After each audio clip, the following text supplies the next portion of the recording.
Hi, this is Mina Nicole, owner of Elegant Occasions Event Center and founder of Ground Zero Business Group. Thank you for joining us today on Talking Out Tuesday. On today, we'll be having a DJ Roundtable featuring DJ Red and DJ Rockwell. So I am very excited to talk to them about their craft and how they have been encouraging people, inspiring people through their music during these quarantine times. So we'll definitely get into that shortly. First of all, I just want to say thank you to those that tuned in last week to watch Pastor Rodney Blackman as we talked about spiritual health. I've gotten some great feedback about that, and thank you, Pastor Blackman, for sharing your time and your insights with us as well. But next week on next Tuesday, we'll have Kim Mays here. We'll be talking about insurance. As we start getting back to our normal life, we're going to talk about business insurance as well as event insurance, because as we learned through this time, there's a lot of people that got stuck with not being able to have their events. So we're going to just talk about that a little more and just get people educated on why you need event insurance. But without further ado, we'll go ahead and get started. We'll start with DJ Red. DJ Red, can you introduce yourself? Tell us about your DJing experience. How long have you been DJing, and what inspired you to become a DJ? Sure. My name is DJ Red. Born in New York, raised in Miami. Started DJing in about 1988, 89. And what inspired me to get into it was watching my uncle DJ back in New York. And precisely a particular date was my aunt's wedding. And there was some juggling that he did, and I got on there and did it. And ever since then, he wanted to know how did I do it. And before you know it, the next 2 weeks, he sent me down some turntables, and I've been doing it ever since then. And as far as what inspired me into it, part of it was that I just love music. All through middle school and high school, we had our own band. And after high school, everyone went in different directions as far as colleges or whatever. And I started getting back into the DJ stuff again. Awesome. And I met DJ Red when I was living in Miami. I first started doing my events, and he was referred to me from one of my friends. And anytime I have an event in Miami, that's the DJ I go to. I really love his style of DJing, and I'm going to share some clips with you all later on, so you can get an idea of what I'm talking about when it comes to DJing. So the two DJs I have on the day, they're some of the best that I've come across. I really enjoy them. I'm really picky when it comes to DJing. But nonetheless, I am so excited to have you all here. So also, DJ Red, how has DJing changed from when you started, say, in 1989 to today? Well, for one, it has changed a lot. When it comes to from back then, we were playing records where everything was analog. We had to carry around a lot of crates, even down to the turntables. When it comes to the needles, we used to have to put the needles together ourselves back then versus now. Anyone that's playing vinyls now, you can go in the store, you can buy the cartridge, put it on there. Or if you're carrying around your laptop or anything, all of your music is in your laptop versus carrying all those record crates that we had back then. Okay. So it has changed a lot. It's made it easier. The quality of it is better. There are a lot of DJs that I know that still play turntables. I still have my turntables. Right now, you see I have a DJ controller set up, but I still practice and everything off of my turntables just to keep everything fresh. You never know what I might get into at a particular venue, so I gotta always be prepared. Okay, awesome. And for the past 6 weeks, the country has pretty much been on a shutdown. So how has the coronavirus and this shutdown impacted your business? Well, with this, I have actually 3 businesses. All of them revolve around music. One is a DJ business. Another one is a production company where we do sound lighting. We do stage events as well, and we do installs. And as far as all 3 of them, since the shutdown happened with the coronavirus, it has stopped all of my business totally. So that was no income coming in for the last 6-7 weeks, going on 8 right now. So it's been really tough on that. Okay, and we'll definitely get into a little later on how you have started to overcome that. this drought, if you will, with coronavirus. So we'll switch over to DJ Rockwell. All right, all right. DJ Rockwell, thank you for joining us today. Can you Thank you for having me. introduce yourself to the viewers? Tell us how you got started and what inspired you to begin DJing? My name is DJ Rockwell, born and raised in St. Louis, Missouri, now a 25-plus year AT alien. I started DJing in the late 80s, early 90s. I grew up as a hip-hop baby. I grew up on classic 80s hip-hop. So I was inspired by the DJs of that era, the Jam Master J's, the Grandmaster D's. And during that era, if you were a fan of the culture of DJing, you followed what is known as the DMC, the Disco Music Conference, or the Disco Music Competition. And it was through that I started learning the culture and the skill as it relates to what we call turntablism. So my style of playing incorporates hip hop and turntablism when I play. Okay. And how has DJing changed for you from when you first started to now? Oh, wow. He just mentioned now that the biggest thing for me is just the hardware. The hardware, like all other technology, upgrades and changes throughout time to better benefit the user. And like he so accurately put, we no longer have to break our backs by carrying 20 crates up and down flights of stairs to an event. Now the technology has minimized the hardware, so we can, and now there's some rigs you can literally put in your backpack or your pocket and still go play just as effectively as we did back 20, 25 years ago. And again, with DJ Rockwell is one of my featured DJs at Elegant Occasions Event Center. And I met DJ Rockwell when I first started. So he's a part of the starting from the bottom team. I mean, when I was watching paint dry, he was one of the first DJs that I actually encountered. And when I met him, he told me, I'm the best old school DJ that you're gonna meet. And I did not believe him until he DJ'd at this event that he had. And that was one of the best events that we've had at Elegant Occasions. And I still talk about that event today. But I mean, I use him more often than not during my parties. He is guaranteed to make you sweat doing the events. And I have got nothing but great reviews. So I've been blessed to come in contact with great DJs. And these are the DJs that I hold up and judge other DJs by. So anybody that want to be a vendor, these are the two that you have to compete with when it comes to DJing at Elegant Occasions. I'm just putting it out there. So we'll go ahead and get started. So right now, everyone is coming out of the mandated stay-at-home orders. And there's been a lot of DJs on social media that has been really encouraging people and inspiring people to just kind of lift their spirits during this time. I know personally for me, I have enjoyed listening to the different DJs that's out there, the different DJing techniques, the different music. I mean, it's so refreshing because a lot of this music you don't hear anymore. And a lot of the DJ styles you don't see anymore. There's a lot of DJs now where there's nothing wrong with it, but it's just not my forte. There's a lot of DJs that just play music. And for me, that's like a pet peeve. I need interaction, I need mixing, I need the turntables, all of that. So I'm really enjoying doing that. So as I'm outside doing yard work, I'm cooking, I'm listening to some DJ DJing on Facebook.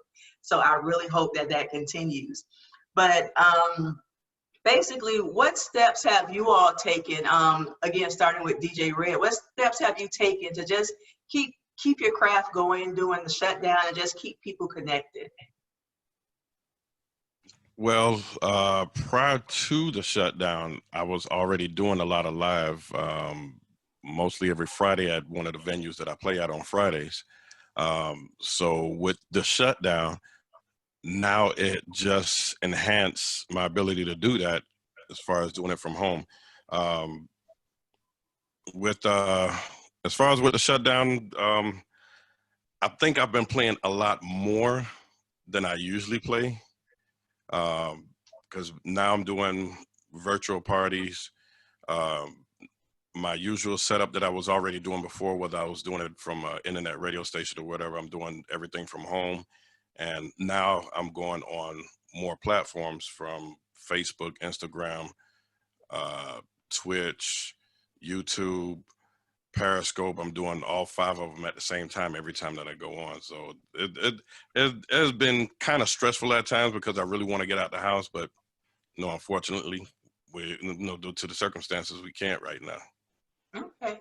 And DJ Rockwell, how has this basically allowed you to continue to share your craft with people virtually on Facebook, whether it's Instagram, or even on some of the meeting platforms like Zoom? I have to give a salute and a thank you to D Nice, who let us all know that it was possible. So since the advent of I call it the D Nice effect, now the internet is the new platform. Social media is the new platform for marketing what we do. Me personally, I am online weekly every Friday, 9 p.m. to 10 p.m. Eastern time on my personal page, Vaughn Muhammad. And I play everything from hip hop to soul to funk to R&B. And what it's allowed me to do is build a new fan base. And even in some cases, even get me booked virtually in some cases. So it's now a new go-to for me to do 2 things. I get to practice my craft and do my craft, even though I don't get to do it out in the public anymore. I still get to stand right here and still reach hundreds of people every week. And why do you think the response has been just so great with people just gravitating to basically live streams? I think for 2 reasons. People can now, especially in, I don't know how old everybody is, but in my age group, the club life is pretty much done. If people can get the club experience in their living room, they'll take it every time. And I'm getting feedback from people who are telling me, I am sitting on my couch with a glass of wine and I'm rocking with you. I'm having the time of my life. And it beats the need to go out and get dressed up and, you know, all of that. No smoke, none of the headache that you would incorporate with having to get in your car and drive somewhere. That's number 1. And number 2, I can now reach, or we can now reach people all over the globe. I got people responding to me from coast to coast who are tuning in and sharing the mixes and giving feedback and leaving positive commentary on my DJ page.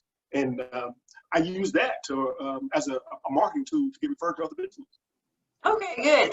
And that was my next question. So DJ Red, what type of responses have you been getting from your viewers on Facebook, and how has this grown your fan base as well? Oh man, the response that I got back or have been getting back was more than I expected. I've increased my fan base on all the social media platforms. I say by at least a good 30 to 40%. Awesome. If you know, like Rockwell was saying, if there's anyone that was there listening, they're sitting back, they had a glass of wine, we're commenting, we're going back and forth in the comment section. I've gotten a real big response from it, and I did not expect that, and in a way I kind of expected it, but in a way I didn't expect it that much. I'm gonna put it like that.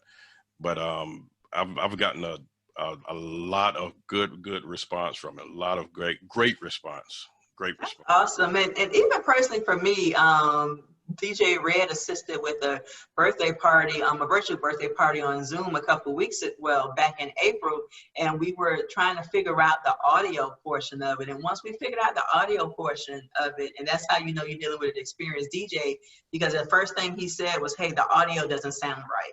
But he figured out a way that we can still listen to the audio. But when I tell you, I felt like I was in a club.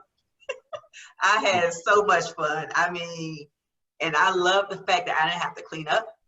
I didn't have to drive anywhere, and I was in Right. the comfort of my home. And I personally saw more people on Zoom dancing and having a good time than you would normally see in the venue on a party. So I think it just gives people the freedom to just relax and be in their own space and be themselves. So I have really, really enjoyed it. And one of my favorite parts is the interaction. And like you just said, DJ Rick, the fact that you can see the comments, respond to the comments, respond to the requests and stuff like that. I think that really makes your viewers feel more part of what it is you're doing versus just like watching it on TV or something like that. So I have personally enjoyed that as well too. And what are some of the challenges that you all have experienced? Starting with you, DJ Rockwell, what are some of the challenges you've experienced while trying to get everything going on social media?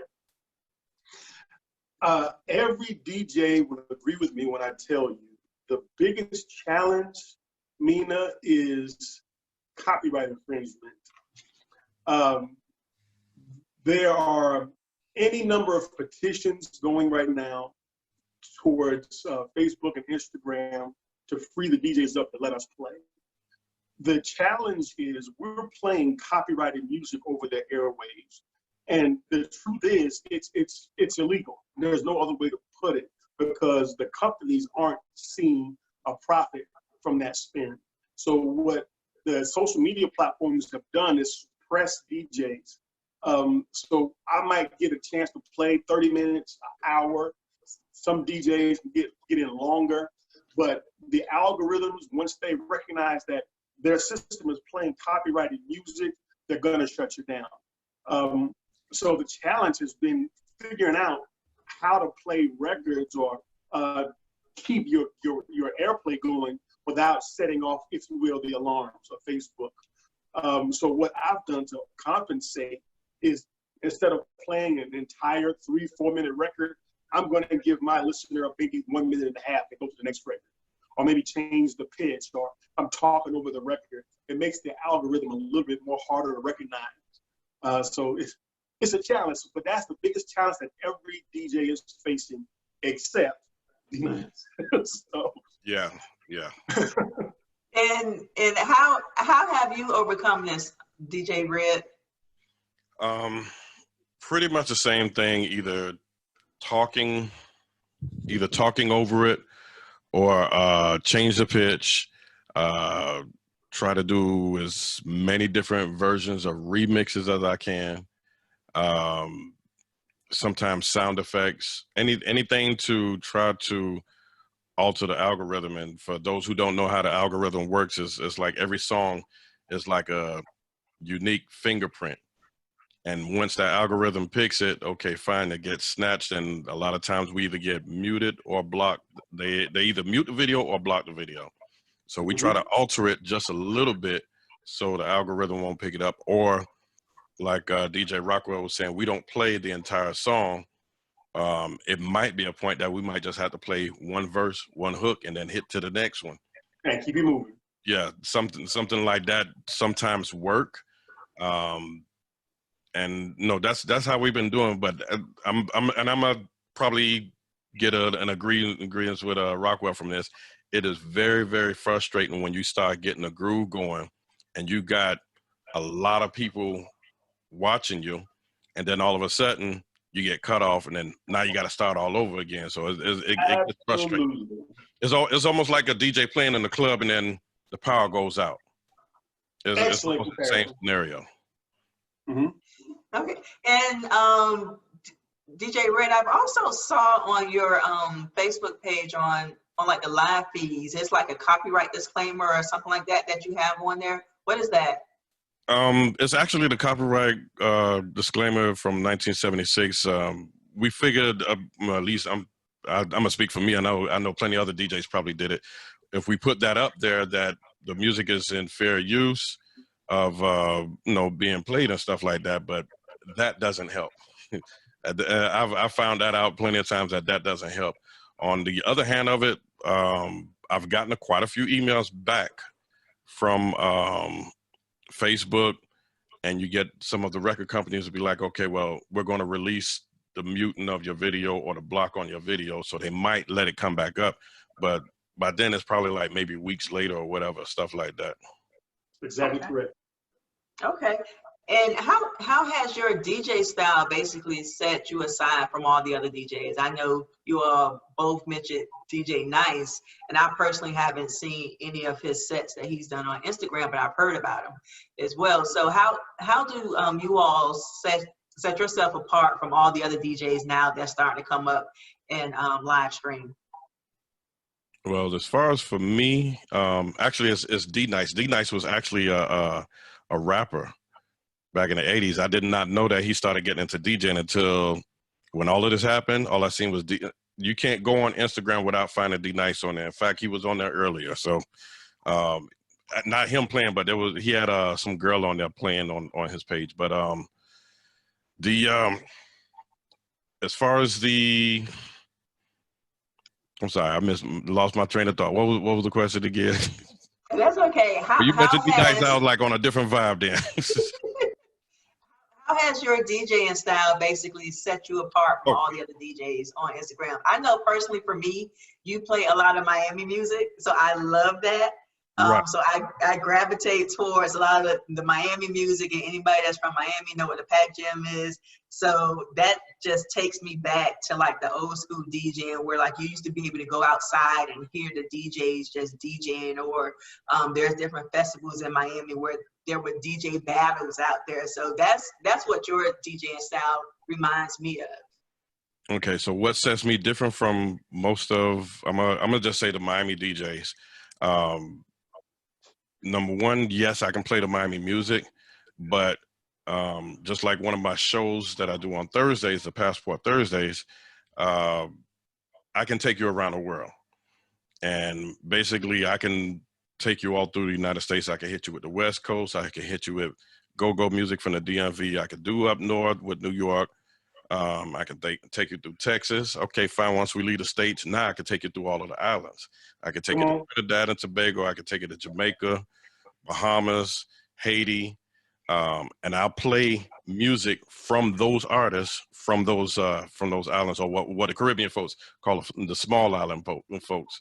So I can hit all of that and give it to you all in one show and actually make you feel like, well, damn, I'm just chilling in Nassau right now. And I've been doing it so much that once I start to get to a certain island, let's say Trinidad and Tobago, for example, I will start talking like a Trini.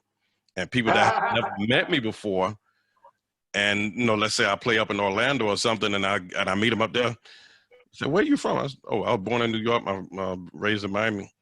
I thought you was Trini. No, I'm not Trini, but I know about. I haven't even been to Trinidad. I can call out addresses and streets in Trinidad, and they'll swear I'm from Trinidad.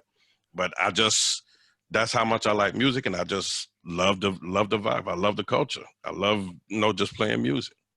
Awesome. And what about you, Rockwell? How has your DJ style? And also for you, one of the things I enjoy about your DJ style is when you are DJing at parties at the venues or even my personal parties, I love that you play a lot of stuff that the other DJs that come through don't play. And a lot of DJs that come through my venue, and I've heard them all, they have kind of like the same playlist. You hear the same thing. You hear the same wobble. I'm like, okay, I'm kind of tired of hearing wobble now. But you dig in the crates, as you will, and play some just like old school hip hop, some just quality music. And for me, I think that's what sets you apart from a lot of the other DJs on there as well. And then I like that you really have fun while you're DJing. So I can see just the excitement and the music and everything that's just running through you. So I enjoy that. But I'll let you go ahead and answer for yourself. How has your style basically made you stand out from other DJs? First of all, thank you very much. I'm humbled. And you really said it when you said you have fun. That's one of the most consistent comments I get in my feedback of people who watch my lives. They're like, you partying almost as much as we party. So I think every DJ can play the same record. Obviously, there's importance and value in having a wide array of a good playlist.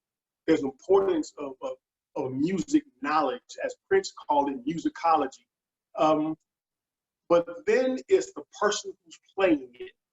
I have to be able to deliver this music to you in a way that's entertaining, that's engaging. And then once you're on the dance floor watching me react to the record I just played, it's almost infectious. I'm partying, I'm getting you into it, and the whole house is partying based on the energy you give out. So there's two kinds of energy you have to deliver. The energy that's in the song you just played, and the energy from you as the MC. Some DJs are a little afraid of the microphone, but the microphone really is your friend because it conveys the party. Some DJs roll with an MC. In my case, I like to be both, so I can engage you and give you the music that you like at the same time. Awesome. And what are some of the positive outcomes for you that you've got out of this whole quarantine time and live streaming? One word and one word only. I say it 3 times. Practice, practice, practice. Awesome. I think we can't overstate the value of practicing. Even though I'm a 25 plus year DJ, if you will, being sharp. It's like any other trade. If you stop doing it on a regular, you lose it. If you don't stay up to date with the modern technology, you lose it. So, for example, this particular set is less than 2 months old. So now I practice almost every other day just to stay sharp, keeping your music selections up to date and knowing where everything is so you don't take all day to find the song.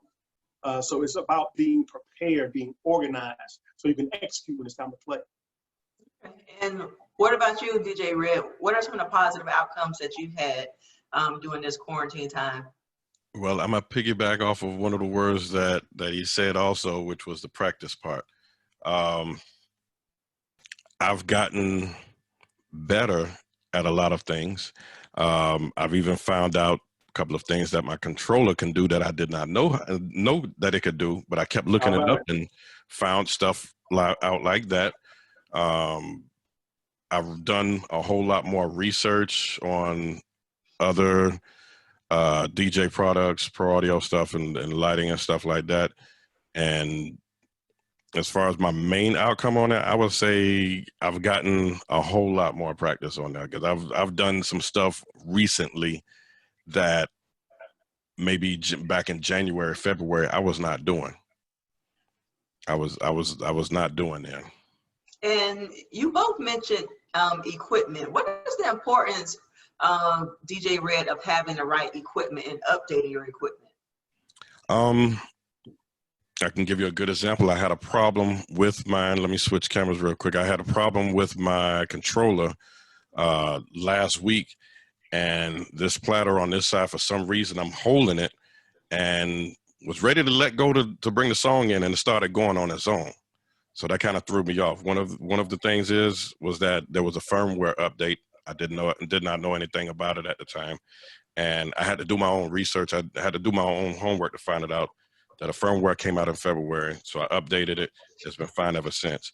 As far as having the proper equipment, if a DJ doesn't have if I'm gonna take it for me and Rockwell, because I could see the setup that he has. I can get on his stuff and play and probably do an excellent set, and he could probably do the same on mine. Now, if someone had something less equivalent to what we have, our set might not be as great as we can probably perform. So if you have, and I'm not saying that the better the setup, the better you're going to perform, but there's a certain level of equipment that you would want to have as a professional DJ, especially if you're going out performing for events, weddings, stuff like that. Okay. And what about you, DJ Rockwell? What's the importance of equipment to you? Wow, this has always been a hot topic for us, is equipment. And my philosophy is this: it's not what you have, it's how you use it. Because at the end of the day, all of these things are just simply tools. If I was a carpenter, if I had an air gun or an old school hammer, the object is to get the nail in the wood. That air gun obviously is faster, it's more efficient, but if I'm an old school carpenter, I'm a nail with that old school hammer. So it's just a matter of preference.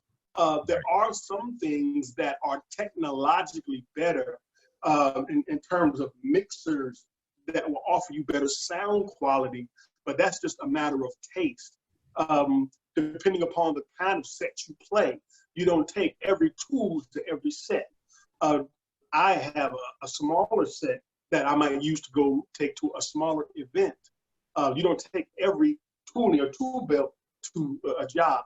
So some people will have top of the line gear, but if you don't know how to use it, you're still going to sound like a mediocre to a novice DJ. So with that, I say, learn and master what you have. And I can't overemphasize that. Master the gear you have. And then the listener won't be able to distinguish what you're using because you jamming on whatever you got. And that leads into my next question. What are some advice or encouragement that you can offer to up and coming DJs or DJs that might not have taken the social media leap during quarantine? So there's a lot of DJs that just really didn't have the equipment or just didn't know what to do once everything shut down. So what are some advice, Rockwell, that you think you can offer? Practice, practice, practice. Don't be afraid. You know, if you're that bedroom DJ that you're seeing all other DJs online, you see like, oh man, I want to get in, I want to try it. Go for it. Go for it, because you'll never know how good you are or how bad you are until you play in front of somebody. Because if you playing in front of your mama and your brother and your little sister, they're gonna be like, oh, you know. But you have to play in front of some people who never heard you play and get some honest and genuine feedback. Join a DJ group. I'm gonna take this moment to plug the DJ group I belong to online. It's the Atlanta DJ Zone on Facebook. And they're DJs mainly from Atlanta, but DJs have joined our page from all over the country. And now we exceed, I think, the 3,000 mark. And we have everybody in that group from radio DJs to tour DJs, you name it, all in that group that give each other advice, that give each other coaching on how to better improve the craft. So I would say to that DJ, surround yourself with other DJs who are serious about the craft and have experience. And you can do nothing but learn. Okay, awesome. And what about you, Red? What are some words of encouragement that you will offer, again, up and coming DJs or DJs that's kind of stuck right now? I would still say practice, because you can never practice enough. And as a vet DJ, I can still learn more. I never go around feel like I know it all. As far as with the DJs, I agree. Get into a Facebook group. That's usually the best help. Get in touch or network with local DJs as well. If they can allow you to practice on their equipment or whatever, of course, after this quarantine is over with, Right. your pointers and stuff like that, then yeah, try to network with the group of DJs that's about the best advice that I can give any DJ. And don't feel that just because you're a bedroom DJ, because all of us are all bedroom DJs now. Every one of us. Yeah, every last one of us. Don't be scared to take a chance at trying something, trying a different mix, trying a different mashup. There's DJs that I've met maybe a year ago, and finally he's on turntables and he's learning how to scratch. And I pushed him to, hey, check out this DJ school over in your area. And he was like, how did I know about that? Well, I Googled it. And now he goes there, I think either every Wednesday or Thursday or so. And now he's getting a lot of events. So, don't be scared to take a chance. And don't be scared of rejection either. Any person that says no is another door waiting to be open somewhere else. That's right. That is so true. That is so true. So once life returns to our new normal after everything really opens back up, will you all continue to live stream? Rockwell? I will, yes. When I have time, absolutely. If there is such a thing as a return to normal, I'll continue because I enjoy A, the practice, and B, reaching new people. Again, I'm sitting here in Atlanta, but I'm playing for California. And that might lead me to hey, fly me out to California to do a set. So I'll definitely keep it going. Okay. And Yeah. what about you, Red? I'll definitely keep it going as much as I can. I know I've been doing Saturday sets, and sometimes I might come on and do gospel set on Sunday or something. As long as I'm available, yeah, I'll continue doing it. I'll definitely continue doing it.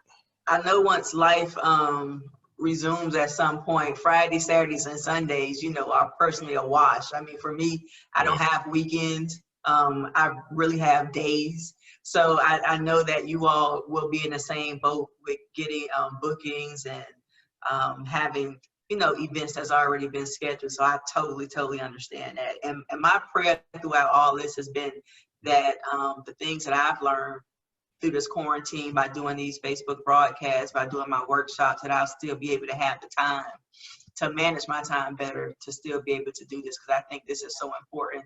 Because if the quarantine shutdown would have happened, we probably would have been having this conversation. So I really am grateful for that, and I'm trying to get as many people as I can to just come on and talk and just share their craft, their knowledge with people before our busy life returns. Probably in a couple weeks or so. So thank you for hanging out with me. One of the last things I have, how can someone get in contact with you, DJ Red, if they want to book, if they want to watch you on Facebook Live? What are some of your social media handles that people can reach out to?